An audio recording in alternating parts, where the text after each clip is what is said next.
the honor to present the graduates from the College of Veterinary Medicine for the degree Doctor of Veterinary Medicine.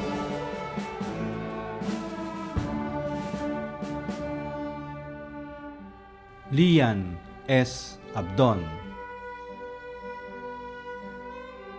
Mervin S. Agad,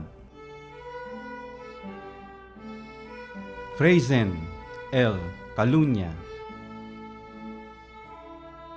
Divine Joyce S. Casas, Claudette A. Castillo, Alisa Beth S. Cruz, Joshua Renzo S. Ermino, Renee Angela D. Fernandez, Junine Marie L. Mandane, Philip P. Ocampo, Ruby Ann T. Peralta, Kim A. Rada, Rosabel Ann D.V. Rosero, Mariah Dominic B. Yap, Fred Gio Rin M. Valera, Ched Nicole T. Aguilar, Francine Luis M. Aguilar, Lori Ann Marcelia N. Aguirre, Carlo R. Alburo,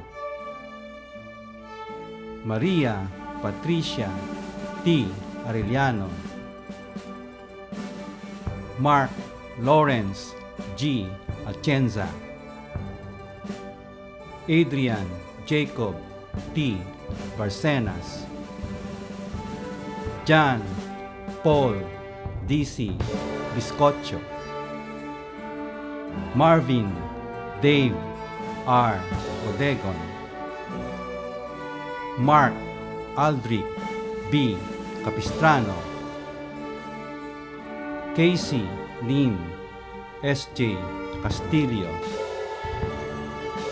Mary Jovi B.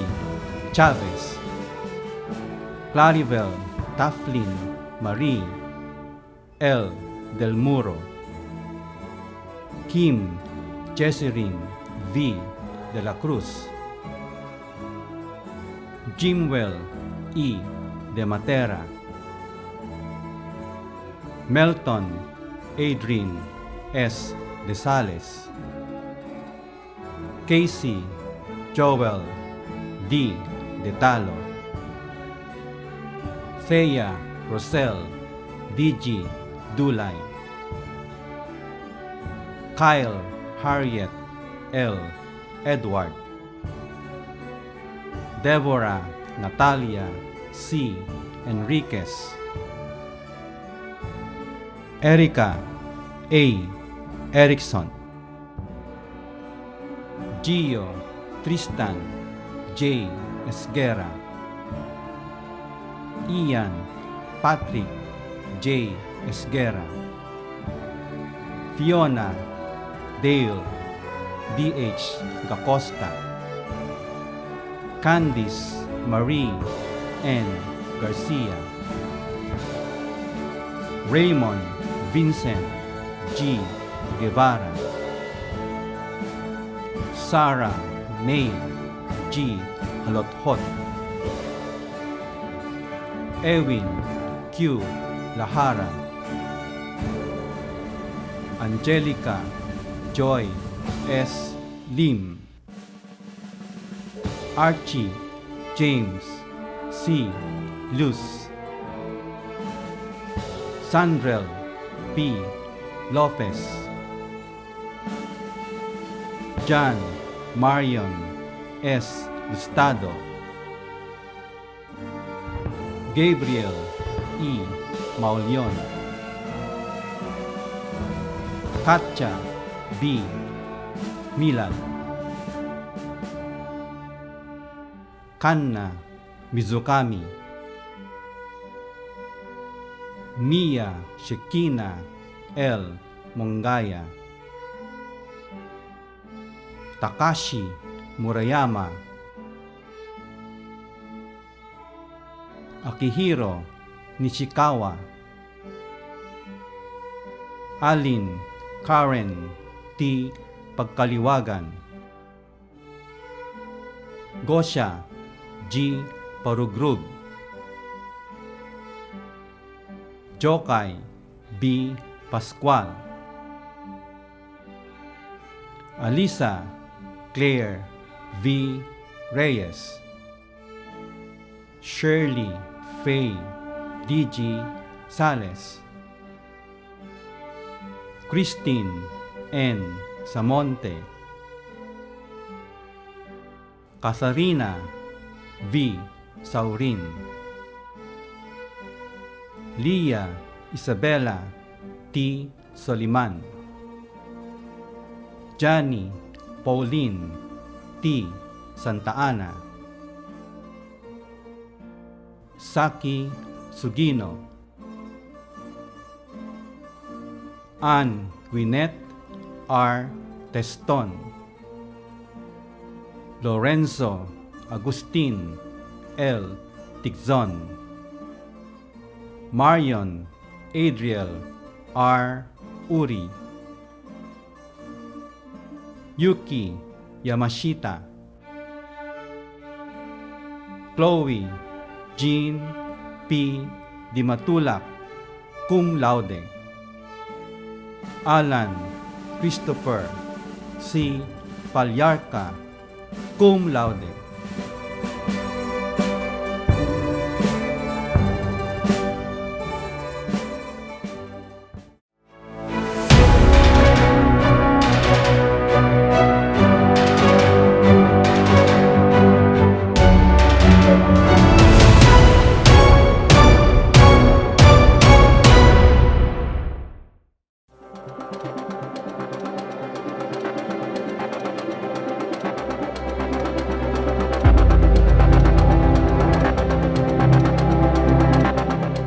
Honored guest speaker, Mr. Ronald Daniel Mascareñas, members of the Board of Regents, officials of the University of the Philippines System, officials of the University of the Philippines Los Baños, headed by Chancellor Jose V. Camacho Jr., UPLB professors and staff, parents, friends, and fellow graduates, a pleasant day to all of you.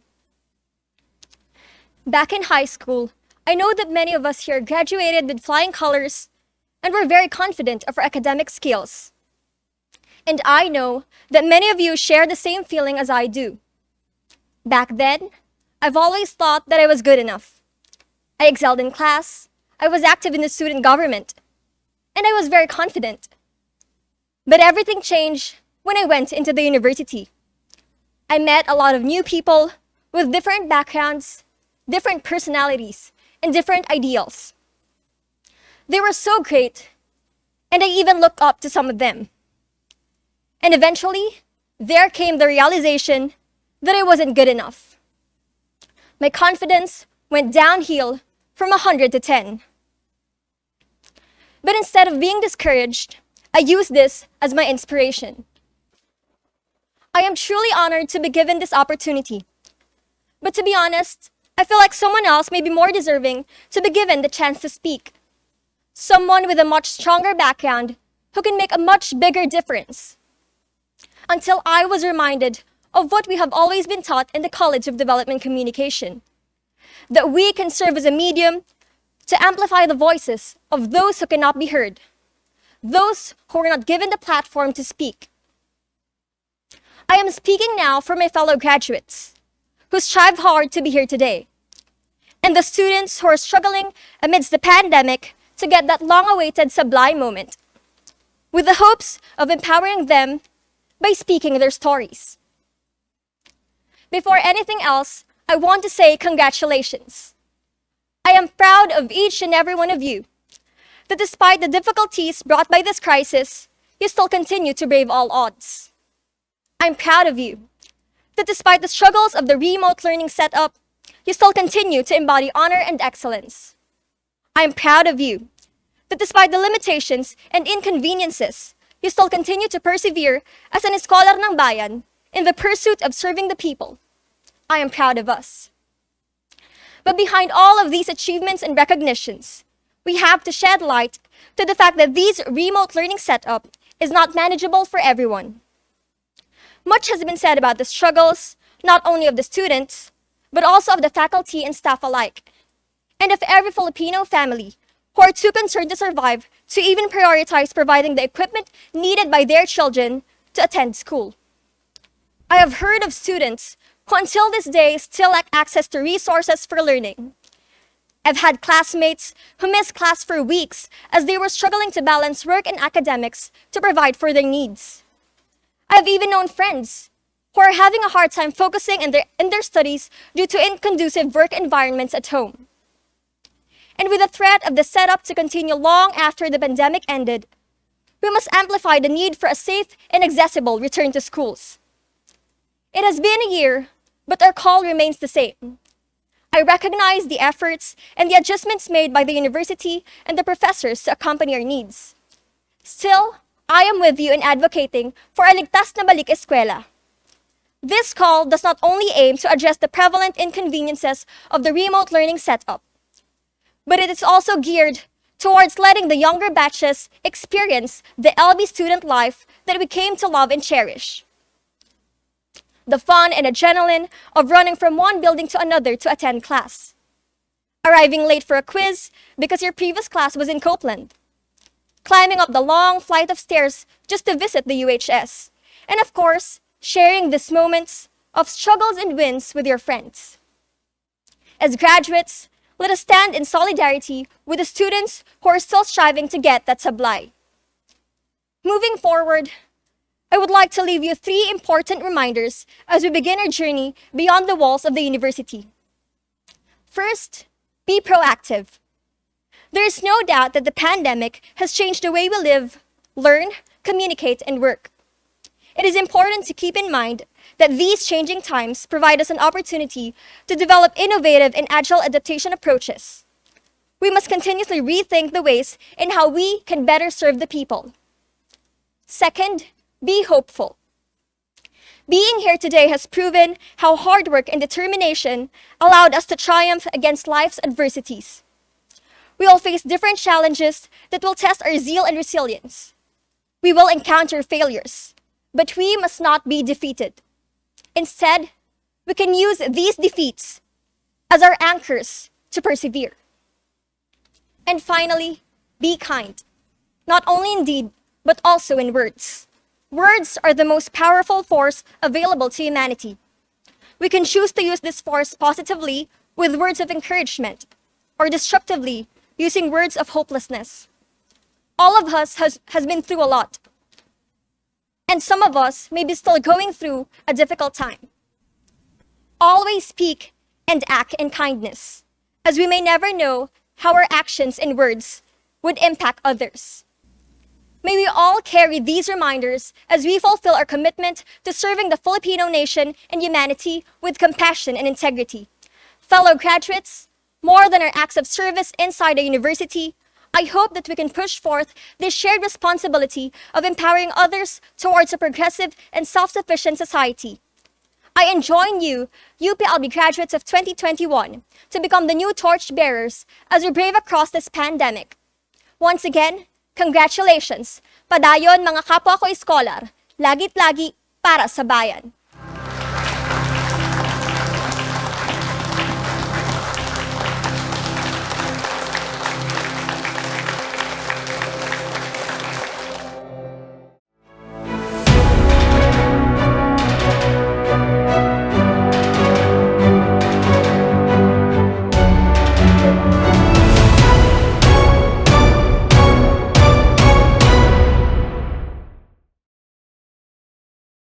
Mangyari pong itaas ang inyong kanang kamay at sumunod sa akin. tapat akong sumusumpa bilang isang nakapagtapos sa Universidad ng Pilipinas nasisikapin kong maging karapat-dapat sa karangalan ng pamantayan at kahusayan ng aking universidad. na isasaloob ang mga bagay na mag-aangat sa aking kaisipan at pagkatao at mamamalaging nasa panig ng batas, kalayaan at katarungan. Alang-alang lahat sa paglilingkod sa bayan at sa sangkatauhan.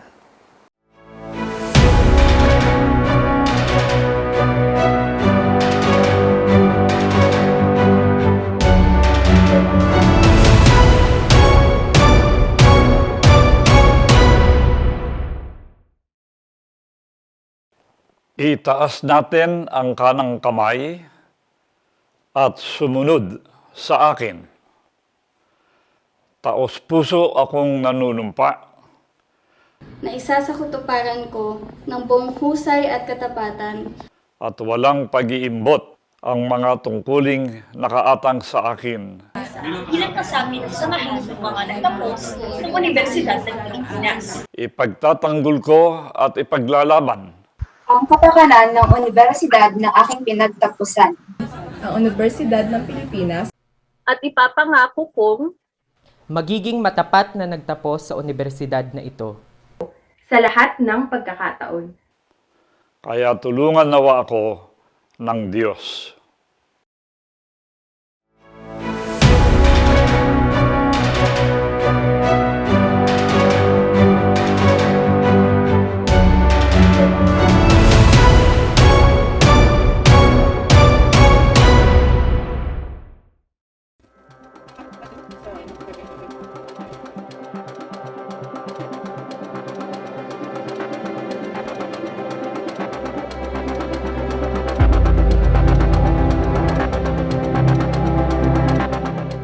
Pagtanggap sa UPLB Alumni Association ng mga nagsipagtapos, taos puso akong nanunumpa na isasakatuparan ko ng buong husay at katapatan ang mga tungkuling nakaatang sa akin Bilang kasapi ng samahan ng mga nagtapos sa Universidad ng Pilipinas, Los Baños. Ipagtatanggol ko at ipaglalaban ang kapakanan ng universidad na aking pinagtapusan.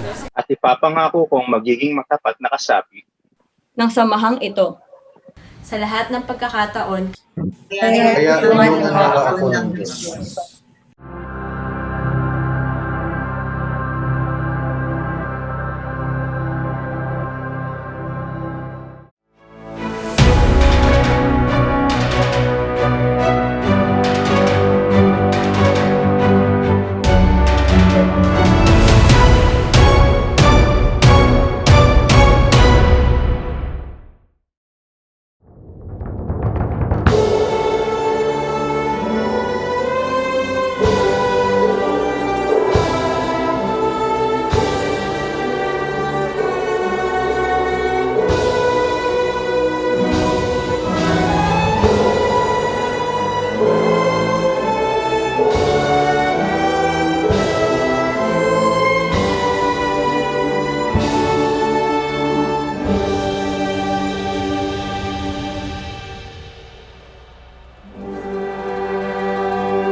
Isang mapagpalayang pagbati sa lahat ng mga iskolar ng bayan, guro, kawani, mga pamilya at kaibigan. Ating mataas na pagpugayan ang bawat iskolar ng bayan na sa buong tapang, dangal at husay ay nagsipagtapos sa Universidad ng Pilipinas, Los Baños. Sa huling araw ng pagiging estudyante natin sa pamantasan, kilalanin din natin ang lahat ng tulong na ibinigay ng ating mga magulang, mga kaibigan, at ng ating mga guro, na kahit mahirap ay hindi tumigil sa pagsuporta sa atin upang marating ang ating kinalalagyan. Mga kapwa ko iskolar ng bayan, sa kabila ng matinding krisis pangkalusugan, nagawa nating makapagtapos ng pag-aaral dito sa ating pamantasan. Ngunit batid natin na napakaraming mga iskolar ng bayan ang hindi makapagpatuloy sa kanilang pag-aaral, kaya't kagyat na tungkulin natin ang patuloy na pag-iit para sa ligtas, dekalidad, demokratiko at abot-kayang edukasyon, kasabay ng ligtas na pagbubukas ng mga paaralan. At habang pinaglalaban natin ang ligtas na balik-eskwela, magbalik tanaw tayo sa ating kolektibong tagumpay sa nakaraang 2 taon. Na bagamat hindi pisikal na magkakasama ngayon, ay nagawa pa ring tumindig at magsama-sama sa iba't ibang kampanya para sa mga demokratikong karapatan natin sa edukasyon. Noong Setyembre, nagawa natin mapagpasyang lumahok sa pagpili na magiging bagong chancellor ng ating pamantasan. Kasabay nito, matagumpay nating napaaprubahan ang mga nakabinbing MRR at readmission cases.